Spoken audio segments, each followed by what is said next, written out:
Well, Yep, we got some folks in, so yeah, let's get going. I know you're a busy man. of course. Joined today by Qasim Rashid, Esquire. Thank you so much for being on Urgent Futures. Well, good to be here with you, man. Thanks for the invite. Yeah.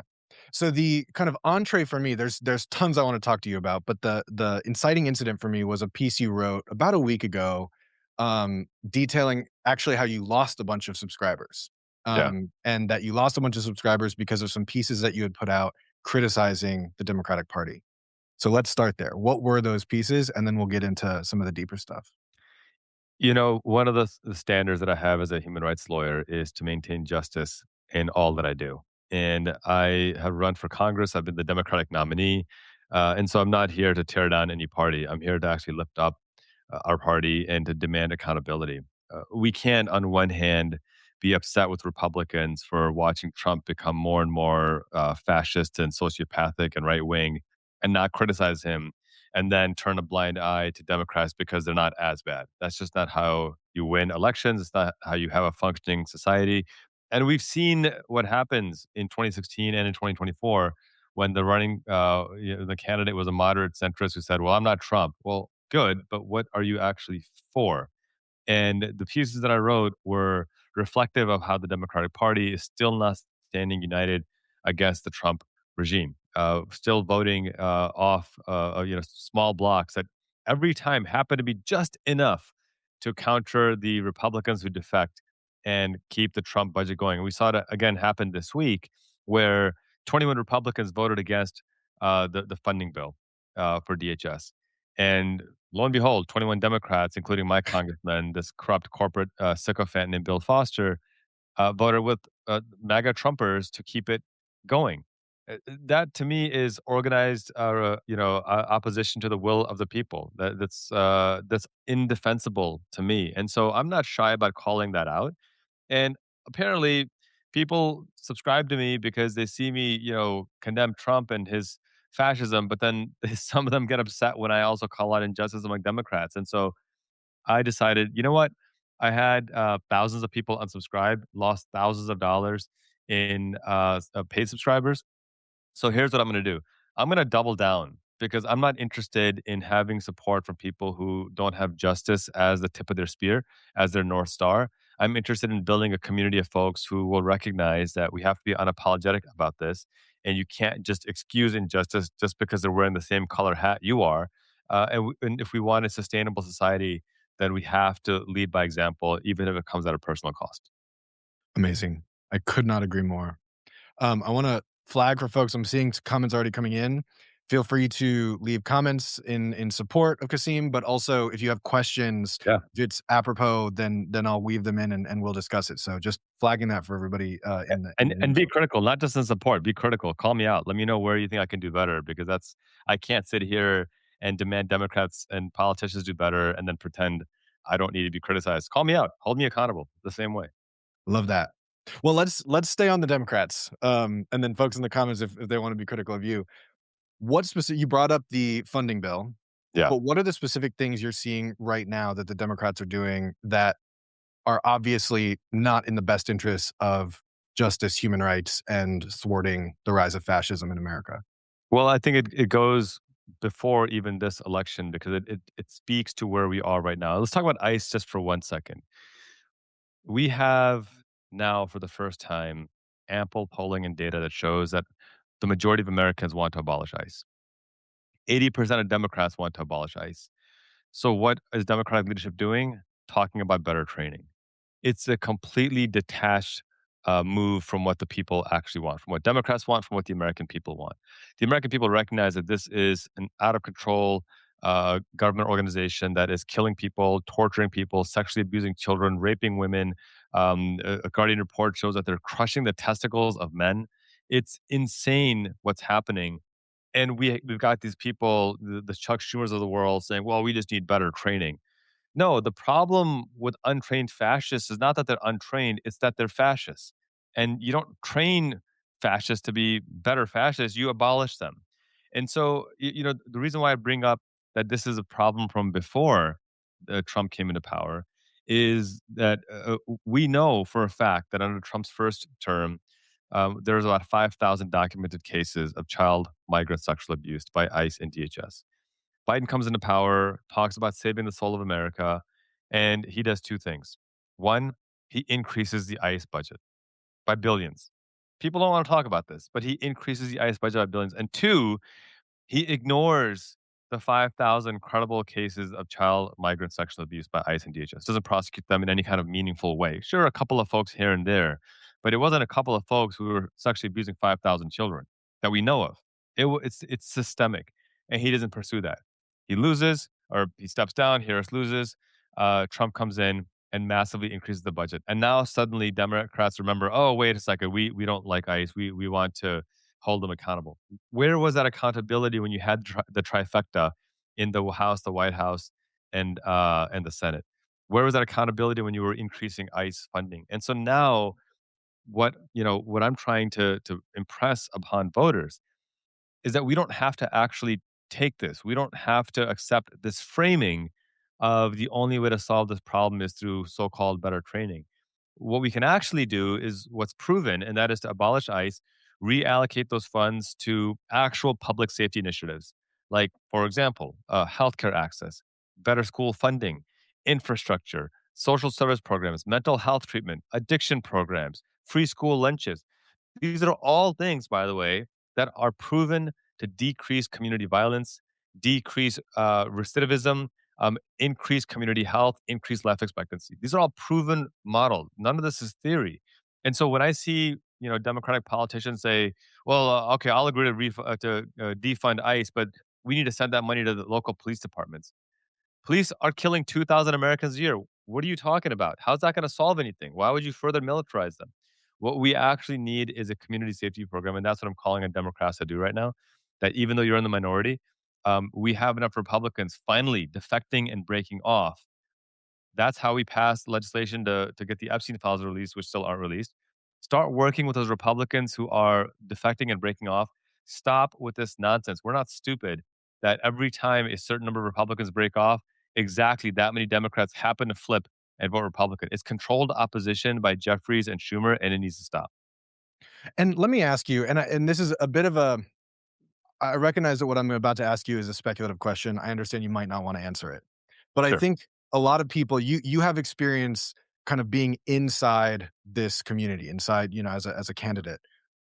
You would think that given what you just said is such a compelling and obvious argument, and yet they're not doing it, and they haven't been doing it. They haven't been doing it, as you point out, for at least a decade, but of course, we could stretch further and Way further longer. back. Yeah. Um, do you have any sense of why people talk about, it's the funding or it's they're, scared that if they upset the Republicans that the crackdowns will be harder? Like, do you have a sense from having been inside the machine just a bit, why they're not making these very obviously good choices?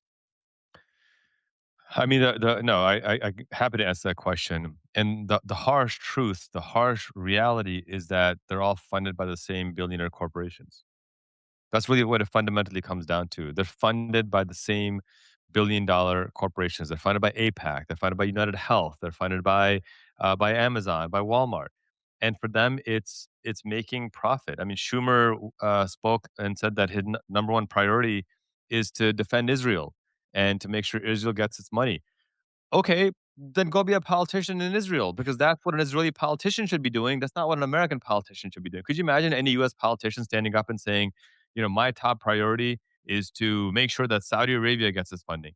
They would rightfully be run out of Congress immediately because we don't want politicians representing a different country. We want politicians representing the American people. That's why you're elected as an American politician. And so I think fundamentally that's it. Let's take healthcare, for example. 70% of Americans want universal healthcare, right? The worst polling shows 60% of Americans want universal healthcare. If a president won 60-40, we would call that a landslide victory. Here, we know that they want universal healthcare.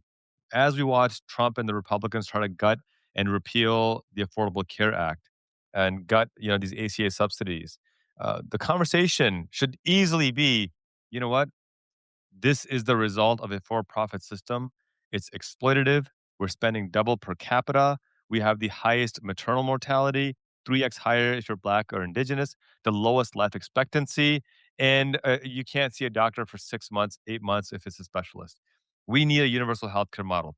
It's not perfect, but it saves money, increases life expectancy. But you will never hear them say that because to do so means giving up hundreds of thousands, if not millions, in campaign donations. And that's fundamentally the problem. And so my whole shtick is that we need to elect people who are funded by people, more Zoran Mamdanis, more Ayanna Presleys, more Summer Lees of the world. By the way, Ayanna Pressley and Summer Lee, two black women who are just like, I wish they could be president and vice president because they are just leading by example of what we need in this country right now. And so that's the solution. I don't like to just talk about the problems. The solution is more people funded candidates, but that's hard because it requires incredible levels of community organizing. And when you're living paycheck to paycheck, it's hard to do that. So I get it, but that is the solution. Mm, I love that. Yeah, and then when you look at everything Zoran Mondani was able to accomplish in January alone, and within days, just It's crazy. dashing out executive orders that instantly solve things that people have claimed for years were these sticky wickets, they're impossible. It really shows you what happens when you're not beholden to these corporate interests. That's right. That's right. I mean, he took on 22, 23 billionaires and defeated them because he built an army of 100,000 volunteers. I mean, that's what it takes. But at the same time, only 100,000 volunteers. When you think of the grand scheme of, the greater New York City area is, 15 million people. 100,000 suddenly doesn't seem like a lot. I Yeah. mean, it is, but it's also not insurmountable. So it's one of that Nelson Mandela quote that I think about that they say it's impossible until it happens, and then they say it was inevitable. And I think that's a model that we can repeat here on a local, state, and federal level if we choose to. Mm. And then so that's looking at how change occurs at the level of politicians and communities around politicians. Are there any other leverage points that you can think of? So if somebody here is watching you today and is like, okay, I'm totally on board with this. What do I do as a person? What are some of the key leverage points for making that, for bringing about that political change? Well, so when I talk about organizing, there's different tools that we can use to organize, and I'm gonna put one tool into the chat through it's a new app out there called Sway. It's free, it's excellent, and what we're trying to do is get 1 million people to sign up on the premise of we want to abolish ICE. And what Sway does is that it helps organize folks on a nationwide scale so that they know which politicians on their local, state, and federal ballot agree that we are going to abolish ICE. And we get 1 million people here. Then we go to, Jesse's running for Congress, and we ask Jesse, "Are you going to abolish ICE?" And Jesse gives some, wax eloquent answer to avoid saying no. And then we go to Jesse and say, "Hey, Jesse, actually, we have 85,000 people in your district who want you to abolish ICE. And if you refuse to, they're going to vote against you." And then Jesse suddenly says, "Oh, actually, you know what? I do want to abolish ICE." And so this is one way of doing that. Two Francis just put in the comments, Working Families is an amazing organization. I'm a registered member of the Working Families Party. And what they do is they get involved right now in deep blue seats where the primary is the election. Zoran Mamdani was a Working Families candidate. But Letitia James, AG Letitia James of New York, was also a Working Families candidate.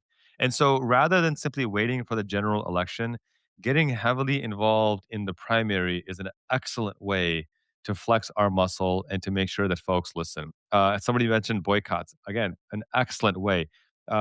Target has lost, I think, something like 37 or $38 billion in valuation over the last year and a half because people are no longer shopping there. They're starting to shop elsewhere. They're investing in local businesses and small businesses. And folks, I understand money is tight.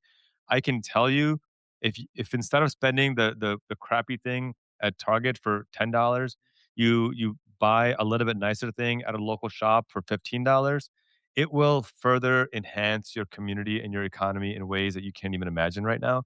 And sure, it might pinch you a little bit in the short run, but if we start to do more active investment in small businesses, we had company over the other day and we wanted to have food. And we actually found a local small business, a mom and pa shop, and we spent about 15% more. But I can't tell you how wonderful it felt to support a small business. They were sending us personalized thank you cards, and they were offering to cater the food for free. I mean, just doing amazing things. But are we going to go back to them? Absolutely, because now we're supporting a small business. So these are like 3 or 4 things that you can do on a local level, that cost little to nothing, but have a lasting impact if they're done consistently. Amazing. And on the boycotting tip, I've Yeah. heard a number of people say, "Listen, this kind of corporate boycotting thing is cute, but it doesn't lead to systemic change." How do you respond to that counterargument? I would say that history proves you wrong. And I think one of the best examples of that is the Montgomery bus boycott, where a young man at the age of 26 led it, named Dr. Martin Luther King Jr. People forget he was only 26 when he was in charge of the Montgomery bus boycott. That's mind-boggling to me. At 26, I was like learning how to tie my shoes, and this man is, leading one of the most successful boycotts in history. But what people often forget about that boycott is that it didn't just start because Rosa Parks decided one day, I'm not going to stand up. That was a coordinated, organized endeavor. Before Rosa Parks, there was Claudette Colvin. Before her, there was Irene Morgan. And so people want to romanticize that, one day she just said, you know what, darn it, I'm going to sit here. And that led to this viral moment. No, it was extraordinarily well coordinated and it took years and years to put together.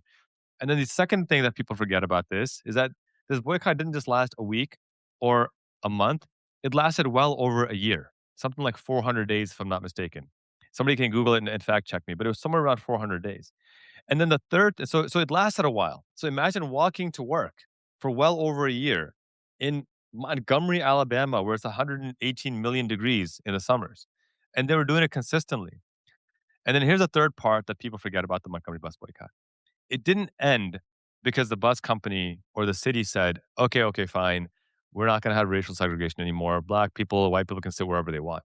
Because they offered that after a few weeks. And the organizers said, "No, we want systemic change." It wasn't until the Supreme Court finally ruled that racial segregation as a system is unconstitutional and therefore abolished that boycott ended.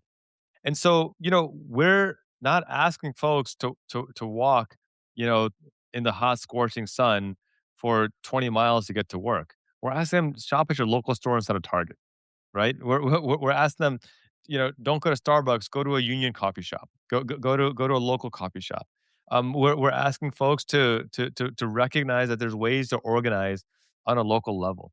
There's no quick fix it to all this stuff. It's going to take sustained effort, and once we're able to use that sustained effort to get back, into a place of power, then we can talk about more systemic change through legislation and through policy. But don't discount the fact that it takes time with a claim that is ineffective. History just shows that that's just not true. Mm, thank you for that. And I want to there's a really nice segue into your recent writing about Black History Month, but before I Yes. get there, Yep. I saw a question in the chat, that I don't wanna leave behind before we get too far away from it. So, Jaime or Jamie D, unsure what the pronunciation is, writes, "If you leave the Democratic Party to register as a member of WFP, would that leave us out of necessary primaries?"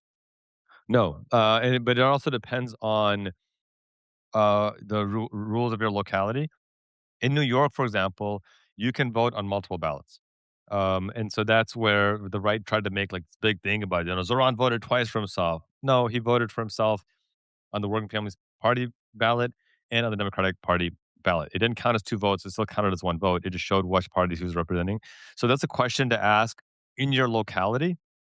And if you go to workingfamilies.org and register and let them know where you are, they will tell you what the rules are of your locality. But in general, what I've seen the Working Families Party folks do is not risk a Republican getting in by trying to split the Democrat vote. What they will do is they'll get behind a candidate in the primary. And if their candidate loses in that Democratic primary, then they'll still get behind the Democrat in the general to make sure that the Republican doesn't win. But that's what I like about them, and people get upset at me for not supporting the Green Party or I like well, Working Families is doing it. They're actually doing it. They're actually winning. They're actually sustainable. I think last election they ran like almost 800 candidates nationwide, which is amazing, and they're hyper involved in the primary elections this election cycle. So I highly encourage you to get involved with them and play a role as best you can in your local elections. Amazing. Okay, so back to Black History Month. You've written that you want us to treat this Black History Month not as symbolism, but as a call to act. That's right. What do you mean by that? We often see, not just often, every year we see politicians quote, Dr. King's "I had a dream" speech, or "I have a dream" speech.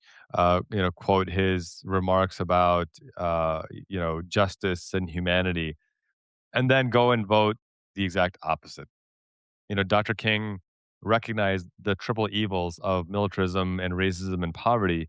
And the same people who will quote him will then vote for $1 trillion military budget, will gut affirmative action and DEI initiatives, and will, kill the school lunch bill. And so my whole point is that it's not enough to just simply quote them. You have to take action in this space. Otherwise, it's not only wrong and hypocritical, it's extraordinarily destructive because you have this veneer of giving a damn, but in reality, you are the cancers that Dr. King talked about. And I'm not just talking to MAGA conservatives here. I'm talking to white liberals, to liberals in general, where Dr. King, there's a reason, and I encourage folks to read Letter from a Birmingham Jail. There's a reason why he said that the white moderate is worse than the KKK. You need to understand that reason, and you need to act upon that reason. And then when I talked about the action aspect of it, for politicians, yeah, it's voting to, counter militarism and poverty and racism.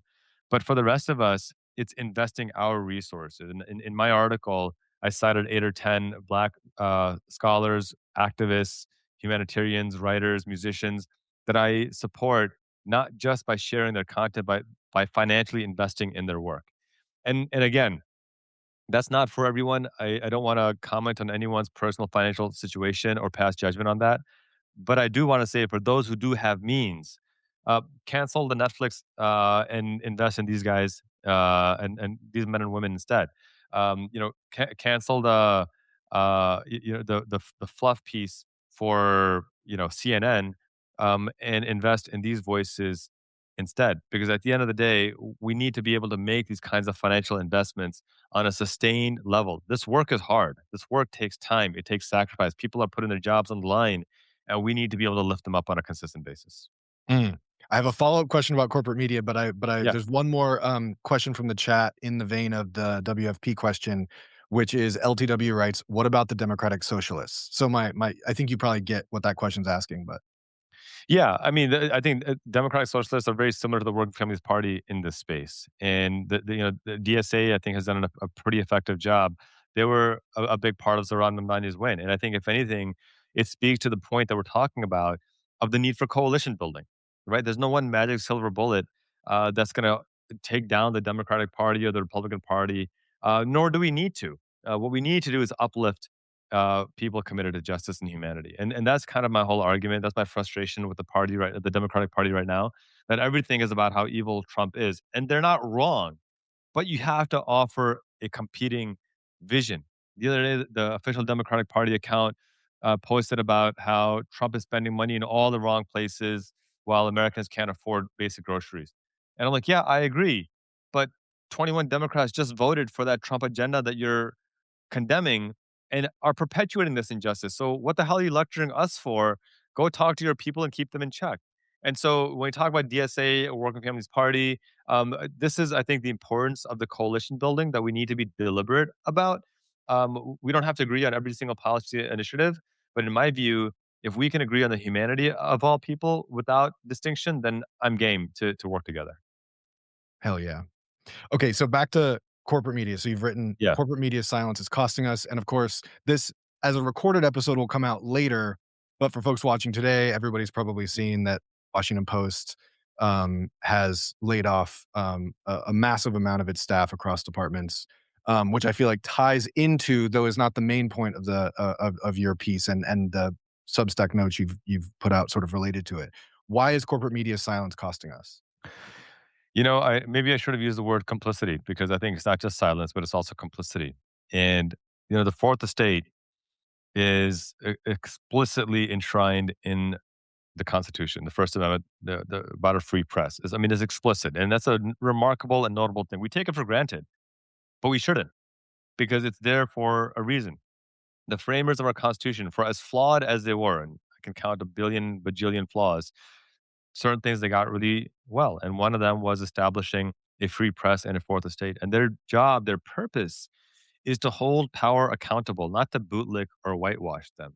And unfortunately, when you have these corporate media outlets being bought out by billionaires, the Jeff Bezoses of the world, the Zuckerbergs, the Musks, the Murdochs of the world, what you're enabling is state media.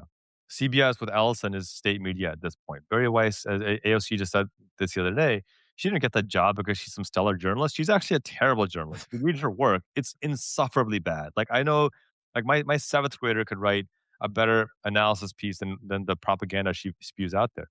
But she's extraordinarily good at sucking up to billionaires, and as a result, has gotten absurd amounts of money to keep pushing out propaganda and disinformation and running interference for this regime. And so this is where we're in kind of this perfect storm of danger right now, where the most prominent corporate media outlets are bought by billionaires. Those journalists who are willing to speak up, like the Joanne Reeds of the world, the Don Lemons of the world, the Mehdi Hassans of the world, are being kicked out of the corporate media environment. And meanwhile, as you know, I'm 43. I'll be 44 this year.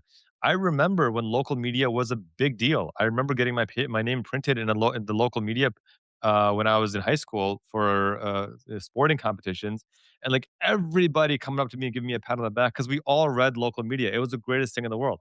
Local media is gone. It's been suffocated out by the internet and by the digital strategy. And so we have this perfect storm of complicit corporate media, absent local media, and then a ton of disinformation from the right. And so this is where independent voices like yours, Jesse, are so important. And if anyone is watching this and hasn't already subscribed to Jesse as a paid subscriber, if possible, please do so right now because this work is hard. And this is where we're filling the gap. We're not funded by billionaires. I don't have Zuckerberg on my phone to Venmo me money whenever I'm broke. We are supported by the folks watching this who want to invest in a future where there is accurate, sustainable information. And I think one way you know that we are going to be reliable is because you know that we are accountable to each of you and that we can be fact checked in real time. And if we're lying or putting disinformation, unsubscribe, push us aside. But that's the thing, it affects us. Fox News doesn't care. They will give a $70 million settlement to Megyn Kelly after firing her for being racist, or keep Tucker Carlson on despite having a known white supremacist writing his script. They don't care about this stuff. They can pay $100 million fine to Dominion for lying about the election because they're billionaires. It doesn't matter. It's monopoly money for them. But for us, it's our livelihood. It's whether I can make sure my kids go to karate practice and pay for that, which is a lot more expensive than you might think. But it's worth it because my kids need that physical training and education. And so this is where corporate media has been complicit and will remain complicit because they are financially incentivized to do so. But we can fill that gap as human rights lawyers, as independent journalists like yourself, to meaningfully provide that education and access to people who otherwise wouldn't have it. Mm. Not to make this, too personal, but and so you answer this how you want, Yeah, but you brought up Don Lemon, and I one thing I'll put my cards on the table, like, that was the shot across the bow. I mean, that whole day was a shot across the bow of exactly the precarity you're talking about yeah, relative to that's right. independent journalists. Yep. How are you thinking about that for yourself and your work when journalists are being arrested by the administration? It's going to get worse. Let's be very clear about that. It's going to get worse. It always does. This is not something that we are wondering what happens next. We've been down this road as a global community numerous times before. So it's not like I'm sitting on the edge of my bed, biting my nails and wondering what's going to happen. We know what's happening, and I'm moving forward, being unapologetic, knowing full well of what the realities that come before us. Some folks know this who followed me that just last summer or last spring, I should say, um, a, a, a chief judge in Florida filed a bar complaint against me because he found a tweet I made criticizing his court's ruling and tried to get me disbarred, stripped of my law license because I tweeted criticism of a case ruling. And for the record, even if I was wrong, it would have been an absurd bar complaint. But I was right. Like the ruling was overturned, and I was right the whole time. And that, by the way, cost me close to $20,000 out of my own pocket Wow. to defend myself. People don't have that kind of money lying around. I was fortunate that I was able to afford that. Most people can't. And so we know it's going to get worse. It absolutely will. The fact that they targeted 4 black journalists is telling, is deliberate.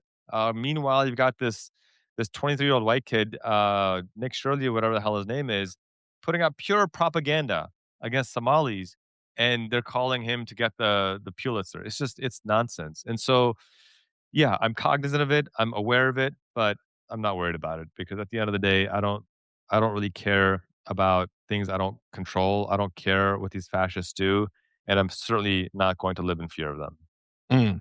Mm, mm. Heather Cox Richardson has said this many times, but it's like, if you stop using your free speech, you've already lost it. And if we stop gathering in numbers, both in person and digitally, we lose our voice collectively. Yeah, Um, One place we're seeing a real divide between what the sort of demands and outputs of corporate media are and what independent journalists are is the wake of the release of this second tranche of Epstein files. yeah. What is your like broad question? Like, what is your view of all of that then? I've worked in the space of supporting survivors of domestic and sexual violence throughout my entire legal career. My first internship in law school was at a poverty law center in their office of domestic and sexual violence. And so, since about 2009, 2010, I mean, I'm getting close to 20 years that I've been doing this work. And what I'm reading in the Epstein files is more daunting and disgusting than anything I've experienced in supporting survivors in real time because of just how systemic it was, because of how young these children were. Not that there's any acceptable age, but it just hits differently. And we still only have a fraction of everything that occurred. And so for me, watching how people react to this is it's become another litmus test. Like Gaza was a litmus test. This to me is another litmus test. That if we're not able to categorically condemn and reject this, then there's something deeply wrong with that kind of a person. My current member of Congress, Bill Foster, despite the fact that Kevin Warsh appears, he's who Trump has tapped to be the next head of the Fed, notwithstanding that he appears in the Epstein files more than 500 times. My member of Congress says, "Oh, I've got an open mind about him. Yeah, I could see myself, supporting him for this important role that affects hundreds of millions of people, billions globally."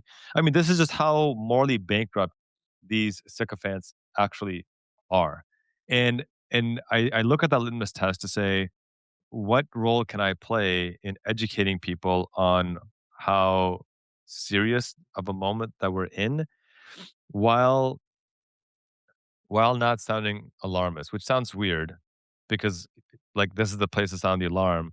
But I'm not the bombastic sky is falling, all hope is lost. I've never been, I never will be. I also do want to emphasize the urgency of now, that this is a serious moment and you can't sit comfortably because unless you're a billionaire, um, then you're not safe. And really, those are the only groups that are safe. There's a reason why I um, I've called for the abolishment of billionaires. They're the only minority destroying humanity, and they're also the only minority that will not be harmed if they're knocked down to a mere $100 million. Right? I mean that's kind of where we are right now, and so I'm hopeful people recognize these Epstein files are horrifying, atrocious, a fraction of what's actually happening, and a realization that anyone who isn't willing to work aggressively to hold accountable those in these files, they need to be removed from any position of power. Mm, thank you for that. And for what it's worth, one positive glimmer that, this is certainly not a glass half full, glass 1% full, is I feel like in the past year there has been a surge of attention and interest to this question of up versus down, Yeah. as opposed to the left versus right fight. Any more meat you would put on that bone for why wealth inequality is such a critical issue for democracy? I think it was Justice Brandeis. I believe he was the first Jewish member of the US Supreme Court who said over a century ago that we can either have immense wealth concentrated in the hands of a few people, or we can have a democracy, but we cannot have both. And we're seeing exactly why that's happening right now with billionaires spending absurd amounts of money to undermine our elections. let's just be very clear.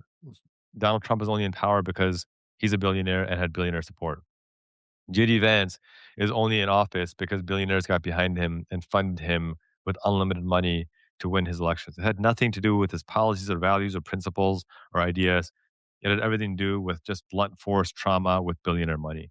And that's not how a functioning democratic republic is supposed to exist. It's a great way to tear it down and just to make it, modern day oligarchs and modern day monarchical rule. That's kind of where we are at this point. And so for us to have a sustainable democracy, corporate money in general cannot be part of the equation. And I'm hopeful that I'm just I'm not fully confident we're going to have midterms right now. I'm not fully confident we're going to have a 2028 election. I fully expect Trump to use ICE to to intimidate at the polling locations and to up to and including seize the voter rolls. But if by some miracle of the Almighty, because it's going to have to be a miracle of the Almighty, we get through 26 and 28 and get people into power who are actually pro justice, actually pro constitution, actually pro rule of law, then I am hopeful that we pass aggressive and meaningful reforms that the majority of the country wants, ending Citizens United, expanding the Supreme Court, passing universal health care, enshrining voting rights permanently, uh, uh, you know, uh, repealing the ban on reproductive health access. These are all things that need to happen, but they cannot happen under the current circumstance. It will require a massive shift in priorities and people in office. Mm. I wanna kind of, explore the midterm question a little bit more because I agree with you, and I this is something that based on who I've listened to have been saying for a long time, that it's not just the ways that Trump would actively interfere with the election. Like, we could have a Putin-style election where Trump magically wins Yeah. 88, 89% of the vote Right. through all kinds of mechanisms, through Hmm. suppression, through voting machines, through, yeah, what he's doing and what the obvious reasoning behind the Fulton County stuff is. Um, so I guess the question that I draw from that is, let's assume the worst and assume that whether or not the midterms happen, that they won't be free and fair or anything close to free and fair. Yeah. What should people do, and what should we be thinking about and planning for now if that is something that's on the horizon? Yeah, I mean, that's the $64,000 question. I think this is where I go back to why I'm so frustrated with the Democratic Party leadership for continuing to allow Trump to advance his agenda, for not voting as a bloc to ban him from moving forward on these critical funding bills. Why are you negotiating with him? He's already told you he wants to nationalize elections. He already told you he wants to discard the Constitution. You know, there's there's a funny meme of a man wearing a hat that says Republicans standing in front of Trump, and it's like a 60-second video skit, and he kneels down and draws a line in the sand and says, "All right, Mr. President, if you cross this line, I can no longer support you." And then the guy playing Trump like puts his foot over the line and then puts it back and puts it over the line, puts it back, and then just jumps over the line. And then the Republican says, "All right, I can't stay mad at you. Okay, this is the last time." And he kneels down and draws another line in the sand. And you look, and he's drawn like 80 lines in the sand. And every time he says the same thing, and Trump steps over. That's what I think Democrats are doing as well. It's not just Republicans, it's Democrats as well. That if he does this, then it'll be enough. Or no, if he does this, then it'll be enough. At a certain point, you need to make a decision because the alternative is what? Is what violence? Is that what they want? Do they want people to engage in violence? I don't think that's a good idea. But I think that's what Trump wants. And if the Democratic Party does not provide a viable opposition, people are going to be frustrated. And my fear, my genuine fear, is that with 60% of Americans living paycheck to paycheck and poverty at record highs, people are going to snap. When you corner people into having nothing left to lose, then they say, you know what? I've got nothing left to lose. So let me go do what I got to do. That's what I don't want to happen. I've said repeatedly, we need messengers, not martyrs. Unfortunately, the messengers that we have at the Democratic Party leadership are feckless, spineless, weak, corrupt, and compromised. And we need to replace them. We need new leadership desperately. Otherwise, my fear is that they're going to play right into Trump hands that they have this entire time. Mm. Well, that segues very nicely into Minneapolis. So I want to flag Yes. before I get to this question. I also want to talk about the wrong kind of Muslim reading group Yeah, sure. that you're doing. Yeah, So let's not spend so much time on Minneapolis that we lose the last bit to talk about that. sure. So just a few minutes from your perspective, what are people who are resisting ICE in Minneapolis doing that is working? So I got some time to spend there last week or 2 weeks ago, right before Alex Preddy was killed. And there's two things I noticed very quickly. And I've talked about this in one of my articles is that there's people are traumatized, but they're not paralyzed. There's a real trauma people are experiencing because these ICE fascists are everywhere, thousands of them, just roaming around like gangsters and pretending, cosplaying as actual, public servants. When in reality, they're nothing more than just this racist, fascist group that has zero training whatsoever, and zero, plans to follow the Constitution or keep us safe. And so anytime you walk into a store, the clerk looks up, like, is this some random guy or is this ICE disguised undercover? And so there's a real trauma there, but they're not paralyzed. And so to answer your question, what they're doing is they are building community really beautifully. People are picking up their neighbors' kids from school. They are making food for each other. They are escorting each other. They are recording everything. There are whistles so that if ICE fascists show up, there are whistles to warn people ahead of time. And they're working together on an interfaith capacity as well. I was there as part of an interfaith effort between Muslims, Jews, Christians, Hindus, Buddhists, Sikhs, believers and non-believers. Plenty of non-believers, atheists, agnostics present with us as well on this principle, on this north star of humanity. And so, one of the reasons why I think Trump is so adamant about Minnesota is because he recognizes that if that model of communal support and communal opposition against fascism, if that spreads nationwide, it's going to make his job infinitely more difficult. I think it's wonderful that, if I read correctly, Minneapolis got nominated for a Nobel Peace Prize Mhm. because of their sustained opposition to this fascism, because of their sustained organization to this fascism. And so I draw hope from that. I draw inspiration from that, and if you are able to go to Minneapolis and spend some time there, please do so. Connect with the local community. Minnesota's faith community is really leading the charge here, which is exciting to see. Shout out to white Minnesotans who are leading the charge here. They're being allies in a meaningful, consequential way, and I cherish them for it. They remind us once more, they prove once more that this is not a black versus white thing; it's a right versus wrong thing. They're standing as allies of black and brown people and saying, "No, not in our name. We are not going to allow this to perpetuate and continue." And I think that model is one that we can truly cherish and embrace and disseminate nationwide. Amazing. Thank you. I'm just making sure there's a lot of comments coming in, which is great. I wanna make sure I'm not sleeping on any questions. Just letting folks know I'm about to ask my last question, so if you have any burning questions, now's your last chance to get them in. I think I'm good. They're mostly comments. That's great. Um, so you wrote a book, The Wrong Kind of Muslim, Yeah. and you're doing I believe it's a week by week, Mhm. chapter a week kind of reading club. So first, if you could describe what that book is, and then talk about what's coming up as you're doing this reading club week by week. Yeah, it's the wrong kind of Muslim I wrote about 15 years ago. It's a nonfiction memoir about the persecution of faith minorities in Pakistan, told through my lens. And, I started writing this when I was about 22 or 23 years old. I finished it when I was about 27, 28. It took a while because it required me to travel to Pakistan, to India, to Thailand, to the UK, to Canada. And it's, as I read it now, nearly 20 years after I started writing it, I'm glad I wrote it for a number of reasons. We forget how much we've changed. We forget what life was like, what perspectives. Like, I make cultural references that I just chuckle at now because if I said it now, my kids would, roll their eyes and groan and call me a boomer, even though I'm a millennial. And so that's one aspect of it. But the other aspect of it is it was kind of a coming of age as well. My father, who just passed last March, I'm uh, sorry. thank you. We had a great relationship. I mean, he was my best friend. We had such a special relationship that just doesn't exist in any other capacity.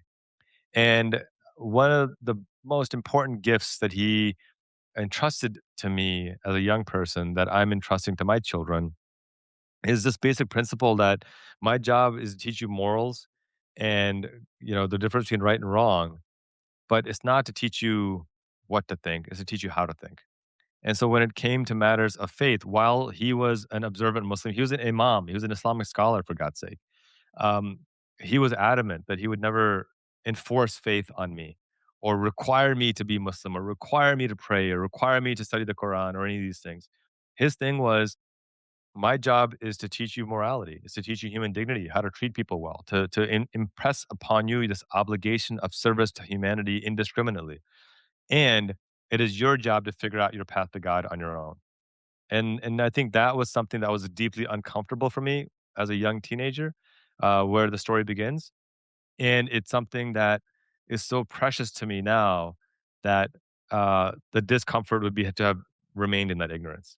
And it's almost been a curse in the sense that I I can't keep my mouth shut when I see something that I don't like. Like I just have to be able to say this is wrong and we need to call it out for what it is. And so the story really is about that whatever you believe or don't believe, take that uncomfortable journey to get to a place of understanding, because that is how we build a stronger person, a stronger soul, a stronger family, stronger community, and a stronger humanity. I've been putting it out chapter by chapter. The book did very well when I published it, 12 10, 12 years ago, and it's been kind of sitting dormant just because I haven't pushed it. I've been working on other projects, and I thought, you know what, I've got an Islam Today Substack to combat all the Islamophobic and anti-Muslim disinformation out there. Let me start sharing this chapter by chapter, and it's been extraordinarily well received. The comments that people leave are thoughtful and great, and if you've missed the first couple of chapters, they're all linked there. It's all free. There's no paywall, I'd love your feedback if you get a chance to read it. Well, I definitely intend to. I haven't had a chance yet, so some of my questions will inevitably Sure. reflect that. Yeah. Going back to, the way your dad invited you into your own spiritual practice, Yeah. what did that then look like for you? I'm assuming this is what comes up in the first few chapters of the Yes. book, but what was that if you're willing to share, obviously, Yeah, of yeah. course. I mean, it was taking it back to his own childhood and my grandfather, his father, and kind of the life journey he had. My grandfather, from what I'm told, he passed before I was born even, was effectively an agnostic growing up, not really practicing or observant in any moment. And when he made the decision through a traumatic life event of finding God, it wasn't this like, eureka conversion. I'm now, a scripture thumping believer and you should all go to hell. It was a 15-year journey that he went on to really kind of study and investigate and research. And I'm like, wow, 15 years. That's a long time. I mean, that to me is a long time. And I think it was that story when he shared with me the first time that really kind of resonated with me because at the time I was 15, 16 years old. And I'm like, man, this man really spent my entire lifetime simply studying and researching and praying and reflecting and studying some more. And even after he thought he was sure, he waited years more to really make any kind of decision because he recognized just the gravity of what this decision means, what his personal faith is, but also just the preciousness of being able to have freedom of conscience to make that kind of a decision. It wasn't something that he took lightly. And so for me, that was an opportunity to reflect on the importance of this gift that we have, of how we use our voice, how we make these kinds of decisions. And I thought, shame on me if I live here in the 21st century. It was technically 20th at the time we had this conversation, but 21st century now, and have access to every single gizmo and gadget and platform in the world.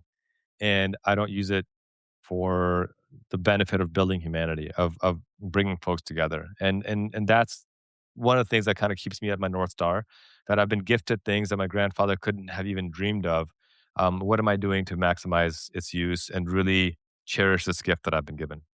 Mm, that's such an eloquent and sweet, uh, response that I'm loath to ask the following, but it feels still really important, and you did bring it up earlier, which is you're talking about these conversations happening at the end of the '90s, and of course, September 11th happened, and insofar as Islamophobia was a thing, it explodes at that point. Yeah. What has and we obviously we only have a little bit of time left, but if there were 1 or 2 things you really wanted to point out to people about the current iteration of Islamophobia, the way it's manifesting Yeah. today, what Yeah. would those things be? Well, it's worse now.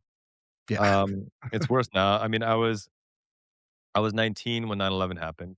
Um, and with the exception of not as much hair, I look basically the same, brown bearded Muslim. And you know, it was a running joke among my friends that whenever we drove anywhere, they would try to convince me to not be the driver because I would get pulled over so regularly. In the 2 years after 9/11, I was pulled over more than 70 times without getting a ticket. More than Wow. 70 times. It was like every other week. It was basically there was one night where I got pulled over 3 times in one night in a span of like 30 minutes. It was just absurd. I don't drink alcohol. I never had a drop of alcohol in my life. I've given more breathalyzers than most people who drink before because that was the excuse used to pull me over. And I will say that it's actually far worse now. And the reason why I say it's far worse now is because one, we've got a president who literally ran on a Muslim ban and it was successful and was held up by the Supreme Court. Two, we're seeing the hyper targeting of Somalis. There's they have the double negative of being African and Muslim. Double negative in quotation marks. Um, Three, look at our arms trade and look at the countries that the U.S. government continues to bomb. And by the way, not just Trump, but Obama bombed 7 or 8 Muslim majority nations as well, and so did Biden. When was the last time you saw the U.S. bomb a white majority country? Right? Never. I mean, there's a racial element to this that people need to understand. There's an Islamophobic element to this. Look at the policies that are being enacted. I mean, we literally funded and continue to fund a genocide in Gaza. Do you think that would be the case if this was, some Christian majority country or white majority country? Of course not. And so it is worse now. And the data and the hate crimes also speak to it being worse. And I will always add this, it's also a stronger opposition of more unity from people who are not Muslim. The level of support that I have from my Christian friends, from my Jewish friends, from my atheist friends, Hindu Sikh friends, it's amazing and it's beautiful, it's powerful. And so for me, the door is always open for these conversations. I appreciate when I get the notes from people who say, I was a MAGA conservative or I was Republican or anti-Muslim. Somebody turned me on to your work, and I have to admit I was wrong and I want to do better. I always cherish those, and my door will always be open. It's easy for me to say, "Well, where the hell were you the last 15 years?" But I don't think that's conducive or productive. I think people do better when they know better. Malcolm X has a beautiful quote that don't be in such a hurry to condemn somebody because they don't think as you think or act as you act. There was a time when you didn't know what you know now. And so I think it's important that as difficult as it can be, it's important that we keep that door open because that's the only way we're going to move forward. God knows I've made a journey of my own improvement as well. And I hope that 10 years from now, I look back to 2026 and say, man, I'm glad somebody gave me the chance to do better and be better as well. I think that's the way we should all function. And so as we see this rise in anti Muslim hate, we also see a rise in people working together. And it's that coalition building that I really want to emphasize and encourage folks to be invested in because that has historically been the way that we've overcome adversity, and that's going to be the way we overcome adversity now. Amazing. That is a beautiful place to end. Kasim, do you have any, Substack articles, essays, books, anything coming up that you wanted to call out here? I just cherish the opportunity for folks to engage and interact. If you do want to subscribe to my Substack, it is free. There's no paywall. You can be a paying subscriber if you want. I'll put the link in the chat for those who want to subscribe. But for me, it's about how do we find ways to build that coalition. So if you want to help join and build that coalition, great. Would love to have you. Would love to have your support and trust. And Jesse, thank you for this platform too. This is one thing I cherish about this new independent media world that we're in. That we don't need to rely on corporate media. We can build it ourselves, and it's great that we have 500 people watching this because to me, that's 500 new souls that we can touch in a way to build that coalition and continue to fight fascism together. That's very kind, but the gratitude is all mine. I'm so thrilled and honored that I had the privilege to talk to you today. Reminder to Awesome. everybody, subscribe at that link that Kasim has in the chat. You will find yourself infinitely more informed, intelligent, graceful, all the beautiful characteristics that Kasim has exhibited. So, Kasim, thank you again for taking the time today. Thanks, brother. Peace out. Bye.